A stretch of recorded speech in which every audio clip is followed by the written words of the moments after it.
Good evening and welcome. You're watching the big story on NDTV Profit and I'm Nupur Talwar Suri. Well, India's wholesale inflation hit a 16-month high in June. Higher food prices, particularly vegetables, have contributed to the rise in inflation. Manufactured products too have become more expensive. On Friday, CPI inflation numbers were released. Consumer inflation was at a 4-month high at 5.08%. Well, that is not all. Your household budgets could see a minor shake-up with increase in prices of manufactured goods. And in case you order food online, get ready to pay higher platform fees with Zomato and Swiggy hiking that as well. Mobile bills have already gone up thanks to operators increasing their charges. So all in all, get ready to pay more. Well, to begin with and to take a look at the wholesale inflation numbers that have come in, Pallavi is here in the studio. And also joining us on the broadcast is Saugata Bhattacharya. We'll be coming to you, Saugata, in just a bit. Good evening. Thank you very much for joining in. To you first, Pallavi, explain the numbers that have come in. Right, Nupur. So like you've mentioned, wholesale inflation figures have gone up to a 16-month high. That's primarily led by the prices of vegetables as well as a modest increase in prices of manufactured products as well. While the headline figure came in at about 3.36%, on a sequential basis as well, we continue to see an uptrend with sequential prices rising by 0.4% for the month of June. Looking at some of the internals, manufactured products, that's the largest component of the index, rose 1.4%, while food article inflation, which is one of the reasons that we're seeing the headline figure trend higher, rose 10.9% in June.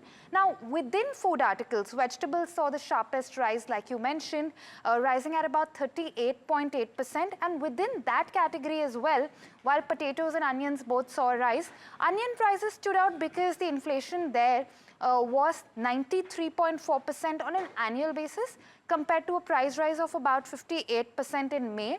What this means is that we have seen consumer prices to inch up in recent weeks. And what we're going to be watching out for is the trajectory of the southwest monsoons going forward and how quickly vegetable prices normalize once fresh market arrivals hit the market.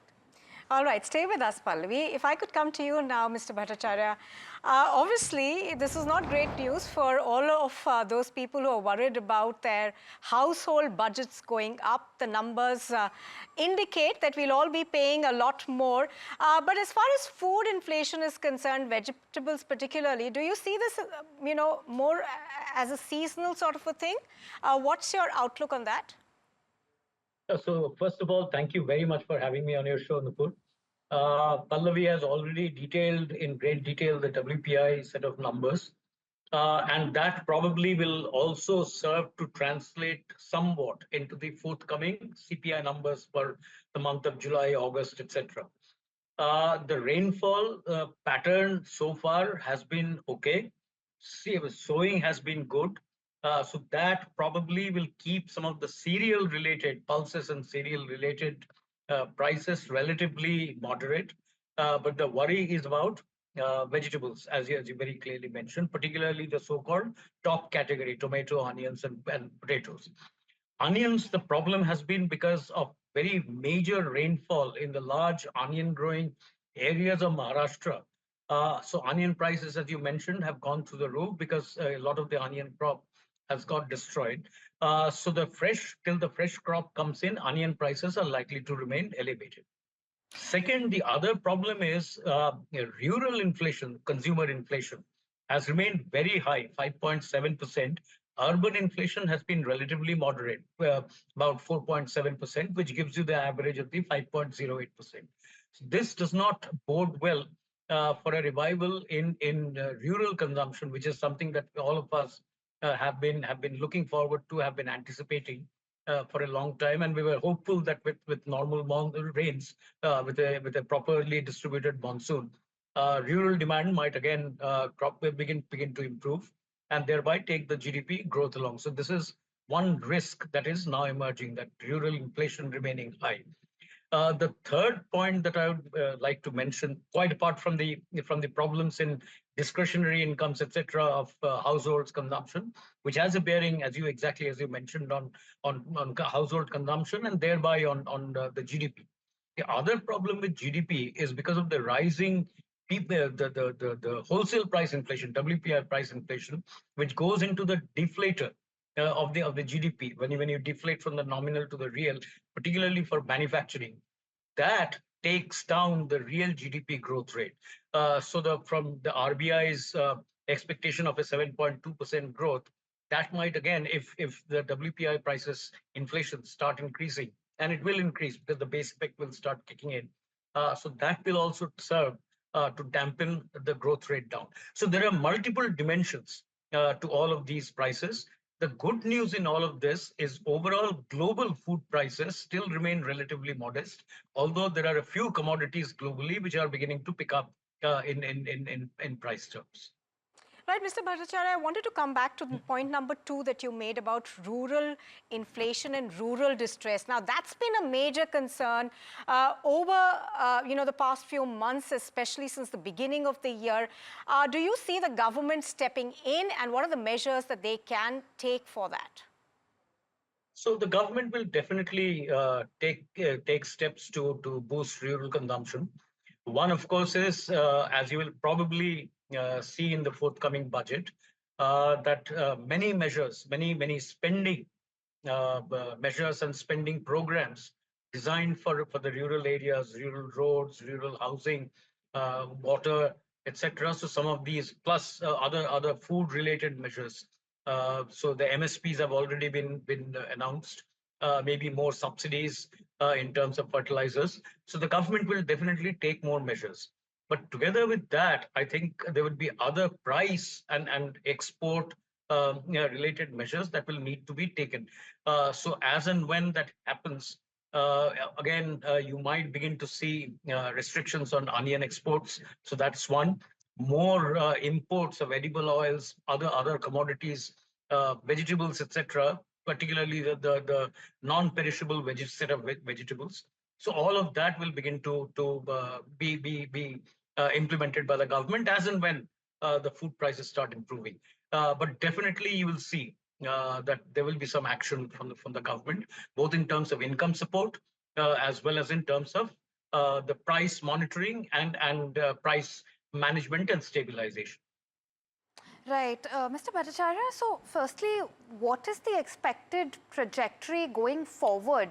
Is this expected to be somewhat of a temporary blip, especially given that the latest WPI print at least is largely led by vegetable prices? So is it a temporary blip? And also secondly, again, coming back to the rural economy, we are seeing slow signs of a turnaround there. Would that be sort of the right way to look at it? So, I mean, very good questions. A couple of points. One, in terms of the trajectory of inflation going forward, you remember the RBI's the latest forecast of inflation, consumer inflation that they have given. They were absolutely accurate in the 4.9% forecast that they had for the first quarter. This drops to 3.8% because of the base effect of the very high 7.8% inflation that you saw in Q2 of the previous year, FY24. So that will tend to bring inflation down. How much that happens, of course, depends on food prices. Again, as you mentioned, if the rains are good, if vegetables and fruits, vegetables, etc., animal feed, these begin to come in and the prices begin to come down, that probably might lower inflation even more in the second quarter. However, after that, once the base effect of these higher inflation numbers of the last year begin to fade, as per the RBI forecast, you will again get to see a 4.6% inflation, CPI inflation in Q3 and 4.5% in Q4. Of course, I mean, these are preliminary forecasts, so there will be little changes here and there, but the broad trajectory will follow these lines. The good news in all of this, other than the food and vegetables prices, is that China's export initiative. There is a worry that China is actually subsidizing exports and actually dumping their exports, which has served to keep international commodities prices relatively low and stable. So that might keep manufacturing prices relatively stable. But everything now depends on how things move in the food and vegetables, in the fruit and vegetables. segment, together with and consequently following from animal feed, etc. How much the meat, other poultry, dairy, other farms come in. And as you mentioned, there are other factors, the telecom tariff increases, the other factors that you mentioned, which again will serve to bring to. I mean, it's not very large amounts, but that will keep adding to the overall headline inflation. Okay. Now, coming back to the rural economy, like I do want to come back to that because we have seen a mix of high frequency indicators, for instance, right from auto sales to signs of rural inflation easing but still remaining higher than urban inflation. What is the picture that you're getting at this moment, especially given that after uneven monsoons in the month of June, we're now seeing surer signs of normal monsoons for the month of July. That along with various other factors, how reassuring is that at this point? So again, you're absolutely right that the monsoons, this is what all of our anticipation of an improvement in rural demand had been predicated on. Remember the commentaries of the various FMCG companies who have declared their results for Q1 of FY25. So all of them seemed to be relatively confident that rural demand particularly for FMCG items is likely to improve, was likely to have improved in Q2. So that's something that we need to wait and watch. The other high frequency indicators, say for instance the automobile sales, tractor sales, etc., that you mentioned. So those seem to indicate an improvement. Again, I don't know how much of that is due to credit and how much of that is due to the obsolescence of the old tractors, etc. So the replenishment of the old stock and replenishment by new tractors, how long this is going to sustain. Credit is itself beginning to become a problem because banks, NBFCs, etc., because of the various regulatory restrictions, are limiting the total amount of credit that goes into some, not too many, some of these components. So that remains to be seen. Together with this, fertilizer output, fertilizer sales we had seen fertilizer sales begin to go up. That might have been in anticipation of a normal monsoon and then the crop sowing. So ultimately, how much rural demand begins to improve, one will be on the implementation of the various MSP items in the agricultural production output basket, and secondly, the distribution, spatial and temporal distribution of the rains. Till now, the predictions, the forecasts still indicate that we are going to have a normal monsoon, despite some excess rainfall or low rainfall in some isolated areas. But overall, it still seems to be predicting a normal monsoon. So I think that's the most critical part. Together with this, once the budget is announced, what kind of rural outlays the center, together with the various programs of the state governments, are put together. All of these will determine how far and how much rural demand can be seen to improve. But till now, you are absolutely right. The high frequency indicators, particularly of the automobile related sectors, those indicate that sales have been improving in the rural areas. All right, Mr. Bhattacharya, appreciate your joining us on the big story this evening. Thank you so much. Thank you. Thank you so much.